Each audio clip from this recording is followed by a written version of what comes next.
Across the Fence is for the birds. We'll learn how Audubon, Vermont is keeping track of some high-priority bird species. Good afternoon and thanks for joining us. I'm Judy Simpson. As always, on the fourth Wednesday of the month, I'm joined by Mark LaBarr, conservation biologist for Audubon, Vermont.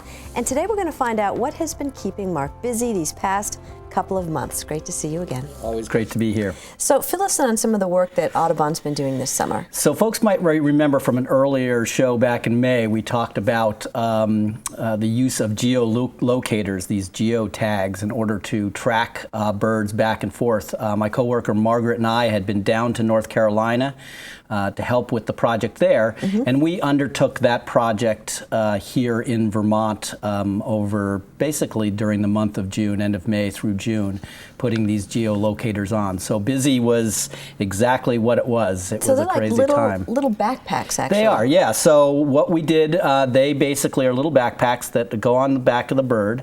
We worked with Dr. Amber Roth from the University of Maine, Orono. She was originally from Wisconsin, had done a lot of geo work. We were putting these on golden-winged warblers, I should remind folks. So that's the priority species that we're talking about. This is a bird that we've identified here in Vermont, and we found more than we thought, and so we decided we wanted to see where the Vermont population would go, and so that's why we undertook the geo work. And we worked with Dr. Amber Roth. She, like I said, from New Maine. She's from Wisconsin. Here she is holding a blue-winged warbler, which we put backpacks on as well. She did geolocator work. She's done it in Wisconsin and down in Nicaragua. So when she shifted over to Orono, the Lake Champlain population was the closest golden-winged warbler population to her. So we enticed her to train us on how to put geolocator work on. And as I said, I did that with my coworker, Margaret Fowle. So the two of us were partners in crime, basically every single day getting up at 3, 4 o'clock to, go out and try to attach these geolocators on the backs of these birds. Remind us, too, what you hope to learn from these. Well, the geolocators, so we have this population of golden-winged warblers, and these geolocators allow us to track the birds, where they are in their breeding zone, where they migrate to, and their migratory paths. Here you can see we're attaching this geolocator to the back of this golden-winged warbler. Margaret's using that little piece of plastic to push the feathers underneath there so that the geo sits out there and collects light. So this enables us to determine where, pretty much the easternmost population of golden-winged warblers winters, and gives us a chance to identify those areas so we can potentially help conservation efforts at those locales. Golden-winged warblers have a cousin, very closely related bird, the blue-winged warbler. These birds hybridize, or they'll interbreed. So we wanted to see, to get a sample of where the blue-winged warblers from the Champlain Valley were heading. And you can see this bird is slightly different than the golden wing, and it has that black eye stripe, and it has those blue wings, and you can see that geolocator right there in the middle of its back. The two little probes on the bottom is where we download the data, and then right between them is the actual sensor that collects the data with a battery that's located on the top. And the catch is that to read that data, you have to recapture the bird, is that correct? Yes. So unlike some telemetry kind of methods that you can use where birds can be tracked using satellites and so on and so forth, because these birds are so small, the devices are too large for them. So this is really the only way we can do it. So right now we are in the process of waiting. We caught 19 golden-winged warblers and put geolocators on them, and 18 blue-winged warblers. And and catching them is I was going to ask you, what does that entail? Well, it's funny because at the beginning of the season, when we first started, the birds are moving around, they're defending territories, and so it was an easier time to catch them. As the season progressed, it was a little bit more difficult. And in the past, I've talked about how we use mist nets in order to catch birds. You can see me here setting up a mist net. We have the poles, and I'm basically feeding this net out. It's like a large volleyball net that reaches to the ground, and the birds fly into them. When we band at the Audubon Center, it's more of a passive means of catching the bird. But in this instance, in order to be really focused on golden-winged and blue-winged warblers, we actually used a decoy. And what's kind of cool about this decoy is there's a fellow by the name of Gary Starr who is with the Otter Creek Audubon Society. And he's also a bird carver, and he makes ornaments that people, that he sells on trees. And I mentioned to him that it would be great to have a decoy that we can use. And lo and behold, and a couple weeks later, we got this fancy decoy to use with the project. And that was pretty integral into catching the birds. We also have a sound that we play. So we would play the tape of the song and the calls and even the chip calls of the females in order to draw the birds into the nets. And how did that work out? Like I said at the beginning, it was pretty good. We were focusing on blue wings and golden wings and not their hybrids, so the ones that interbreed with them. And we stayed away from females as well. So the males, because they're often chasing each other around or defending their territory, we could lure them in. As June progressed and we started getting towards the third week of June, it became much more difficult as the birds were just not attracted to the decoys. And so we had a much harder time. In fact, the last 3 times that we went out to try to catch the birds, the birds just sat there and looked at us. And the golden-winged warblers go bzz, bzz, bzz. That's their song. Blue wings are bzz, bzz. And they were just taunting us because they could see the net, and they weren't they weren't going for the decoy late in the season. They were onto you. Yes. So how many did you end up catching and putting locators on? Like I said, we were shooting for, we had 40 geolocators, and we were shooting to get 20 out on each species, 20 on the golden wings and 20 on the blue wings.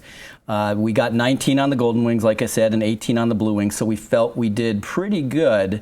We had a couple left over that we ended up shipping out to Wisconsin so they could be used out there. Here's a picture of Margaret and I. This is our makeshift geo workspace. So we're using like a darning needle to actually put the harness on around the bird's legs.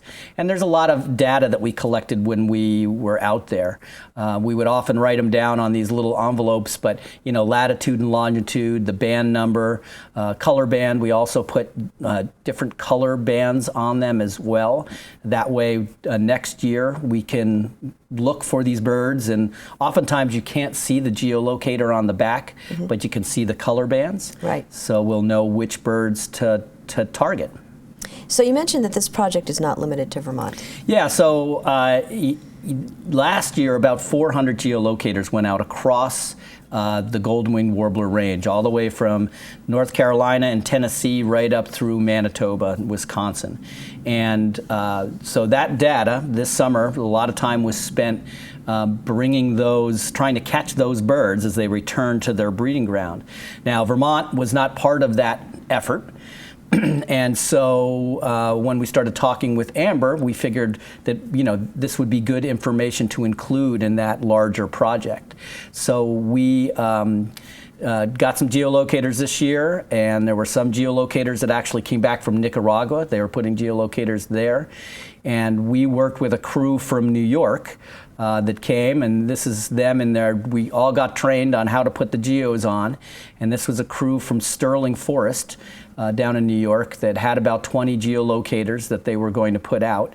And again, like I said, Amber had a bunch of geolocators that she put out, about 20 of them out in Wisconsin as well.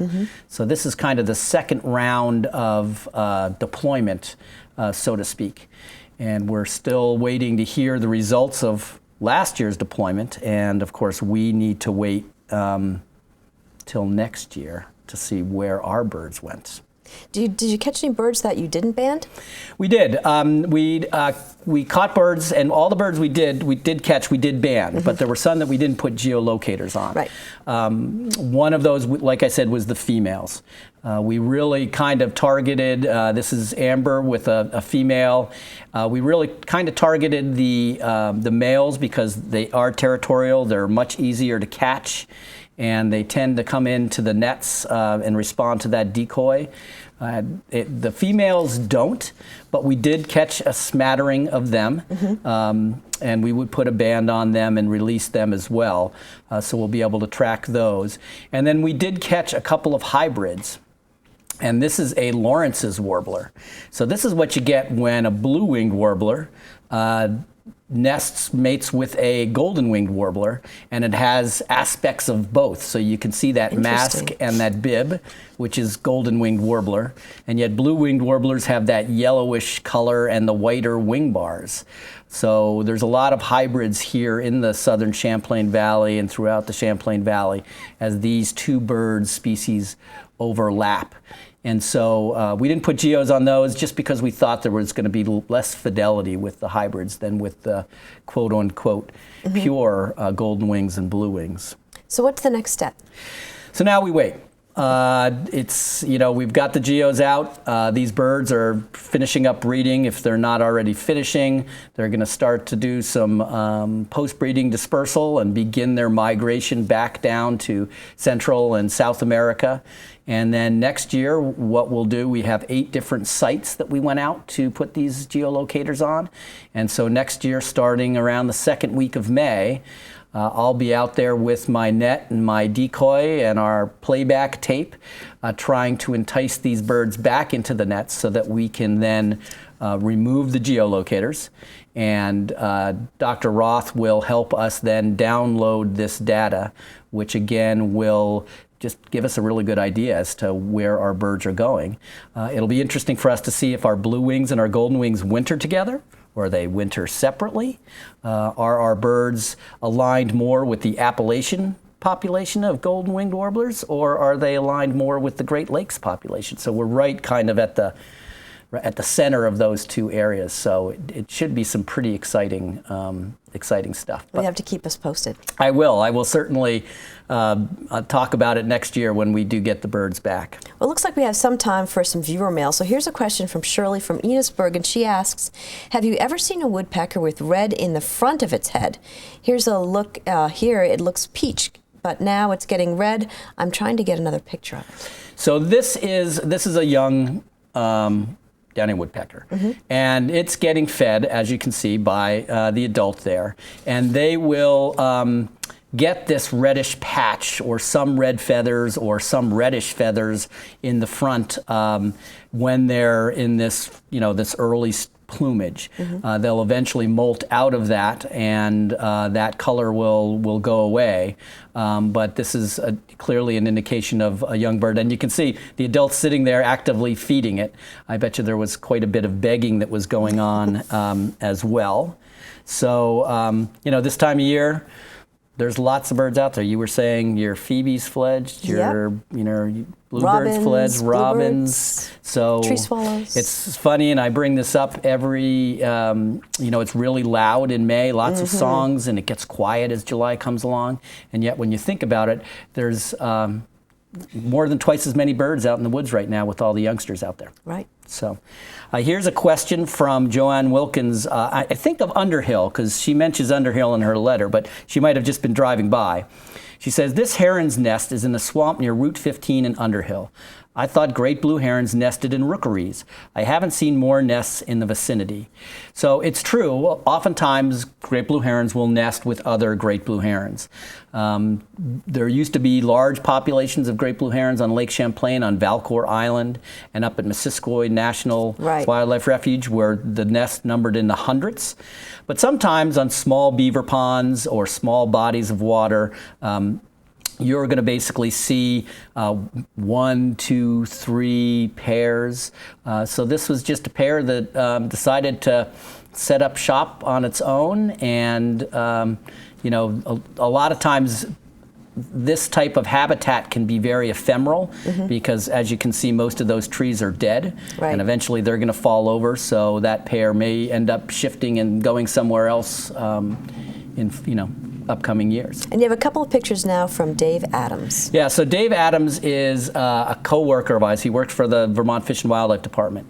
And he sent us these pictures of a merlin, which he was seeing right out of his mother's backyard. Wow. And merlins are some of the smallest falcons that we have here in the state. They're, you know, right up there with kestrels. They're not as colorful as kestrels, but he was able to watch these birds, watch the pair, watch the pair, the male feed the female, and so, you know, it's interesting because merlins are not that populous in the state, but sometimes we tend to find them in suburban, you know, areas. You know, there have been birds that have been located near golf courses and all that kind of stuff. Well, awesome. Thanks a lot, Mark. If you have a bird-related question, you can contact Mark. Write to him at Audubon, Vermont, 255 Sherman Hollow Road in Huntington. The zip code is 05462. You can also email your questions to Mark. His email address is mlabarr@audubon.org. And he'll try to answer questions for you on an upcoming edition of Bird Notes. That's our program for today. Thanks for joining us. I'm Judy Simpson. See you again next time on Across the Fence.